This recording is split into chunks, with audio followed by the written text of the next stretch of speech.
Everyone, welcome to my channel. मेरा नाम है प्रिया। तो मैं आज से एक्सप्लेन करने जा रही हूँ बीएल मांगवास को। मुझे बीएल मांगवा देखना बहुत ज़्यादा पसंद है और मुझे एक्सप्लेनेशन करना भी बहुत ज़्यादा पसंद है। तो मैंने सोचा क्यों ना मैं बीएल मांगवास को एक्सप्लेन करूँ। आई होप कि आपको ये बीएल मांगवा की एक्सप्लेनेशन अच्छी लगे। ये एक ऐसी बीएल है जिसमें एक ऐसी लड़की की कहानी है जिसका नाम लिली है। लिली बहुत ज़्यादा ही गरीब फैमिली से है। मांगवा की स्टार्टिंग में हमें दो लड़कों को दिखाया जाता है। उनमें से एक लड़का ड्रंक होता है। यहाँ पर एक लड़की कह रही होती है कि हम जा रहे हैं, लिली तुम यांजी का ख्याल रखना। फिर हमें लिली को दिखाया जाता है।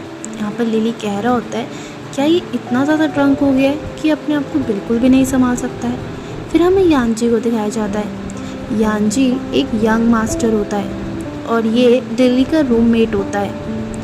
यहाँ पर फिर हमें लिली की मन की बात सुनाई जाती है।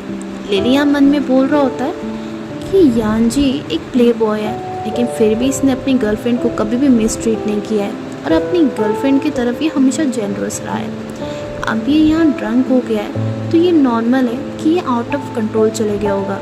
और वो ये कहता है कि अगर इससे एम्बेरस बाद में फील हुआ भी तो क्या हुआ, ये अपनी डॉर्मेट्री चेंज कर देगा या उससे बात करना बंद कर देगा। यहाँ पर लिली ये कहता है कि यांजी हमेशा जेनरस रहा है अपनी गर्लफ्रेंड की तरफ, तो अगर उसका ब्रेकअप हो जाता है तो यहाँ पर यांजी उसे 5000 यान तो ज़रूर उसको ब्रेकअप फीस की तरह ज़रूर देगा।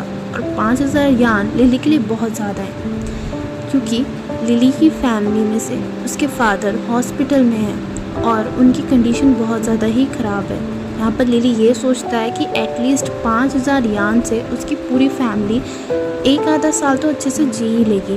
तो यहाँ पर लिली एक सिंपल सा प्लान लाता है जो लिली के लिए बहुत सिंपल होता है कि वो एक अपॉर्चुनिटी ढूंढेगा और यांजी को बहुत ज़्यादा ही पिला देगा, जिससे यांजी बहुत ड्रंक हो जाएगा और लिली उसका अच्छा खासा एडवांटेज लेगा जब यांजी अनकॉन्शियस होगा। यहाँ पर लिली को अच्छे से पता होता है कि यांजी एक स्ट्रेट बंदा है, तो डेफिनेटली इसके बाद तो वह एम्बेरस फील करेगा और उससे बात करना ही बंद कर देगा और उससे उसका डायरेक्ट ब्रेकअप हो जाएगा और उससे ब्रेकअप फीस मिल जाएगा, क्योंकि उसे पता है कि यांजी सबको अच्छे से ट्रीट करता है तो वो ज़रूर एम्बेरस फील होगा और ज़्यादा से ज़्यादा वो लिली को पैसे दे देगा। यहाँ पर उसे पता होता है लिली को कि उसकी डैड की जो ट्रीटमेंट फ़ीस है वो 1 साल के लिए सेटल हो जाएगी, तो वो इस चीज़ के लिए हमसे मान जाता है। लेकिन हमें दिखाया जाता है कि लिली इतना भी ज़्यादा तैयार नहीं हुआ होता है इस चीज़ के लिए। लिली अभी भी बहुत ज़्यादा घबरा रहा होता है। वो धीरे धीरे करके यांजी के कपड़े उतारता है, लेकिन तभी डोर ओपन हो जाता है। एक बंदे की आवाज़ आती है और वो कहता है कि ये तुम क्या कर रहे हो और वहाँ से हटो। यहाँ पर एक बंदा हमें दिखाया जाता है जो कि बहुत ज़्यादा गुस्से में होता है। ये कोई और नहीं, ये यांजी का बड़ा भाई यान वैन होता है और ये सिर्फ उसका बड़ा भाई ही नहीं, एक वेल नोन लॉयर भी होता है। यहाँ पर ये बेचारा लिली ये सोचता है कि बस अब तो मैं गया। यहाँ यान वैन ये बोलता है कि क्या तुम मेरे भाई को मोलेस्ट करने की कोशिश कर रहे हो। यहाँ पर बेचारा लिली घबराते हुए कहता है कि नहीं नहीं, मैं तो बस उसकी हेल्प कर रहा था उसके कपड़े उतारने में, क्योंकि बहुत ज़्यादा उसे पसीना हो गया है तो उसके कपड़े भी गीले हो गए हैं। यहाँ पर बेचारा लिली यही सोच रहा होता है कि बस यांजी का भाई मुझे ना पकड़ ले, नहीं तो वो मुझे अंदर डाल देगा। यहाँ पर यांजी का बड़ा भाई ये कहता है अच्छा तो फिर तुम्हें क्या ज़रूरत है उसके अंडरवेयर खोलने की। यहाँ पर बेचारा लिली फिर बहाना बनाता है और बोलता है कि एक्चुअली उसकी अंडरवेयर भी गीली हो गई थी। यहाँ पर यांजी का बड़ा भाई फिर बोलता है कि तुम्हें पता है मोलेस्टेशन का कितना बड़ा केस लगता है और कितने साल के लिए वो बंदा अंदर जा सकता है। यहाँ पर बेचारा लिली फिर घबराते हुए बोलता है नहीं नहीं, मैं उसे मोलेस्ट नहीं करना चाहता था, मैं तो बस उसके साथ सोना चाहता था। यहाँ पर फिर यांजी का भाई बोलता है तुम्हें पता है रेप का भी कितना बड़ा पेनल्टी पड़ती है। यहाँ पर बेचारा लिली को जानता है ये बात कि पेनल्टी पड़ गई तो वो उसके पैसे भुगत ही नहीं पाएगा। तो यहाँ पर बेचारा लिली फिर कहता है कि नहीं नहीं, मैं तो बस उसके साथ सोना चाहता था, मतलब उसे मेरे साथ सोने देना चाहता था। यहाँ पर बेचारा फिर घबराता है और फिर बोलता है कि आज ही सबके साथ जेनरस रहता है, तो ये डेफिनेटली है कि वो गिल्ट से उसे ज़रूर बहुत सारे पैसे देगा एज अ कंपेंसेशन।